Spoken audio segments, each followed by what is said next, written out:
puritana da pregação. Os puritanos consideravam a pregação como a função principal do pastor e fundamentavam essa convicção no fato de a pregação ter sido o trabalho principal de Cristo e dos apóstolos. Portanto, aderiram firmemente ao princípio da centralidade da pregação no culto. Para os puritanos, durante a pregação, uma transação especial estava ocorrendo. Segundo a tradição dos apóstolos e João Calvino, os puritanos acreditavam que quando um homem ordenado pela igreja para pregar expunha a palavra de Deus, Cristo estava falando através dele. Então veja aqui novamente o conceito de vox dei. Pela pregação, a palavra escrita se torna a palavra viva de Deus. O puritano William Perkins escreveu: porque quando as promessas da misericórdia de Deus são oferecidas ao seu povo através da pregação da palavra por um ministro ordenado, é como se o próprio Cristo em pessoa estivesse falando através das suas ordenanças. Aqui a gente já encontra um pouquinho do desenvolvimento eclesiástico, né?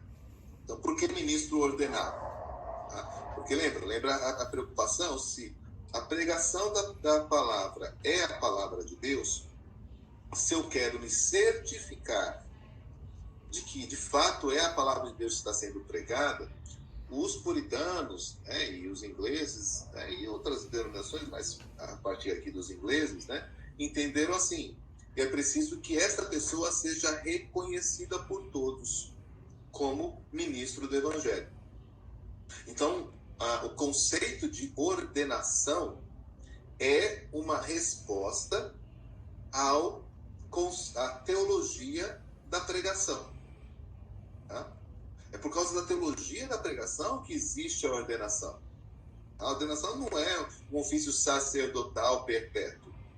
Tá? Não é, a própria discussão do sacerdócio de todos os crentes, que a gente tem lá na Reforma, mostra que não há distinção entre o pastor e os demais membros da igreja. Essa distinção não existe, certo?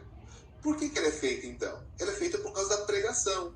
Ou seja, quem são as pessoas que a igreja pode reconhecer como fiéis expositores das Escrituras? Essa pergunta a ordenação está respondendo.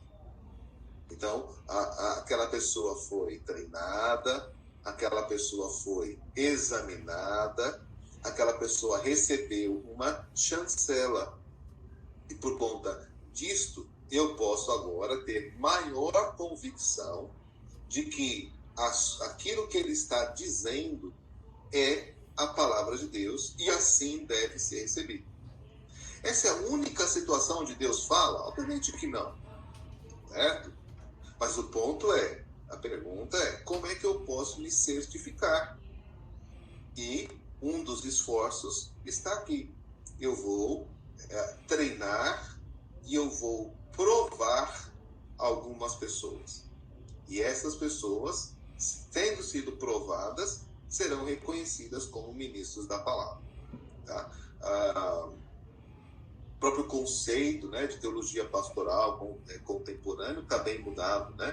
O pastor hoje ele é conhecido como uma pessoa que visita, como uma pessoa que lidera. Há muitos modelos de ministério baseados na organização da igreja, no desenvolvimento de projetos. Ok, são questões contemporâneas, mas aí eu tenho que dizer para vocês, não era isso que os reformados estavam pensando quando pensavam num pastor. Eles não estavam pensando em alguém que pudesse dirigir bem a liturgia para ser agradável, não estavam pensando num administrador, em alguém que pudesse motivar a construção do templo. Não eram essas preocupações deles, não. O que era um pastor? Era alguém que estava devidamente preparado e reconhecido para pregar a palavra de Deus. A noção, pessoal, da principal tarefa do pregador, e eu vou acrescentar aqui do conselheiro bíblico também, vai precisar ser reconhecida para que a gente reorganize a nossa visão ministerial. Tá? O tempo que eu me dedico me preparando para aconselhar uma pessoa vai depender de como eu entendo que a palavra de Deus ela é. Se eu entendo que aconselhamento é sentar, ouvir a pessoa e trocar umas ideias com ela, né, e dar algumas orientações cristãs, então eu não preciso de preparo nenhum, certo? A pessoa bate lá na minha porta, ela entra, ela conta um caso para mim, eu faço algumas reflexões práticas da minha vivência, da minha experiência pastoral, né, faço uma oração e ela vai embora. Mas isso não é aconselhamento bíblico.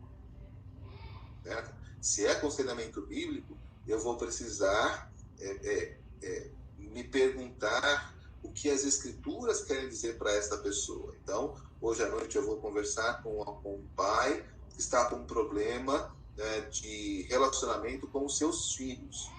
Bom, assim como o pastor prepara o sermão para o domingo, o conselheiro deveria preparar o seu estudo bíblico para aquele aconselhamento.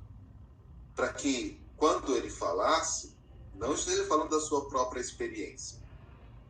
Para que, quando ele falar, ele esteja dizendo: isso é o que a palavra de Deus tem a dizer para você.